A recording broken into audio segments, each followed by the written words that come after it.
Sa iba pang mga balita, muli na namang tataas ang presyo ng produktong petrolyo bukas. 5.5 magnitude na lindol yumanig sa Negros Occidental kaninang madaling araw at 6.8 million pesos na shabu nasabat sa Zamboanga, Sibugay. Sa pagpasok ng Nobyembre, muling tataas ang presyo ng produktong petrolyo bukas. Sa abiso ng ilang oil companies, tataas ng 1 peso and 70 centavos ang kada litro ng gasolina. 2 pesos and 70 centavos sa diesel at 2 pesos and 10 centavos naman sa kada litro ng kerosene. Ayon sa Oil Industry Management Bureau ng Department of Energy, ang pagtaas ng presyo ay dahil sa pagtaas ng demand sa gitna ng pagbaba ng tensyon ng US at China at ang pagpataw ng sanksyon ng US, UK at EU sa Russia. Ito na ay ikalawang linggo na nagkaroon ng big-time oil price hike sa produktong petrolyo. Niyanig ng 5.5 magnitude na lindol ang Negros Occidental kaninang madaling araw. Naitala ang sentro ng lindol 18 kilometers timog silangan ng Candoni, Negros Occidental at may lalim na 61 kilometers. Naramdaman ang intensity 4 sa Candoni, Dumaguete City at Sibulan, Negros Oriental. Intensity 3 sa Jordan Guimaras, City of Bago, City of La Carlota and City of Sipalay, Negros Occidental. Intensity 2 naman sa Malinaw, Aklan, Culasi, San Jose, Sebaste at Valderrama, Antique. Gayon din sa Nueva Valencia, Guimaras, Argao, Cebu, Cebu City, Dipolog City, Liloy, Sindangan at Siocon, Zamboanga del Norte. Gayon din sa Duminag, Zamboanga del Sur. Naglabasan naman ang mga call center agents sa kani-kanilang mga building sa Mandurriao, Iloilo, kasunod ng nangyaring lindol. Arestado ang isang high-value target sa ikinasang buy-bust operation ng Philippine Drug Enforcement Agency Region 9 sa barangay Don Andres, Ipil, Zamboanga, Sibugay.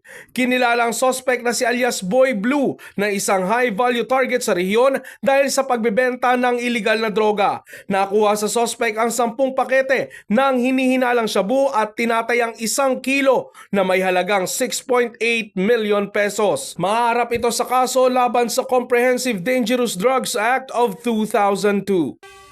At sa sports balita, itinanghal na kampiyon si Jonas the Silent Killer magpantay sa kakatapos lang na 10-ball World Cup sa Qatar. At Pinay tennis star Alex Ayala muling umangat sa WTA rankings. Mabilis na balitang hatid ni Enzo Laca.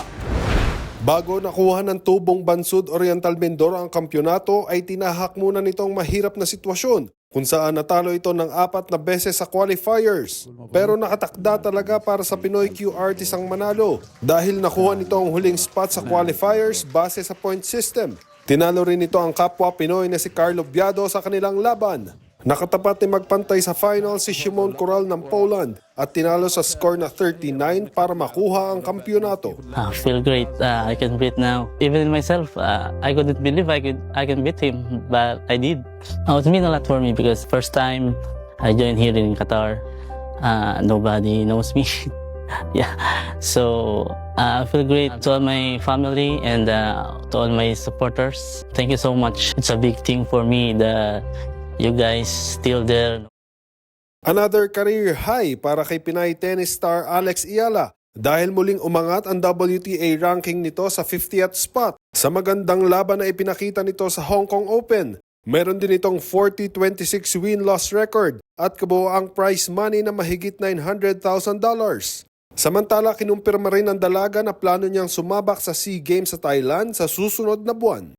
Enzo Laca, All TV News, Channel 2. At yan ang mga up-to-date na balitang nakalap ng All TV News ngayong hapon. Para sa iba pang balitang mabibilis, bisitahin ang aming website, alltv.ph/news. I-like at i-share din ang All TV News PH sa Facebook at YouTube. At makinig sa All Radio 103.5. Mapapakinggan nyo na rin po kami ngayon sa Spotify. Ako si Ralph Lopez. 52 days na lang po, Pasko na!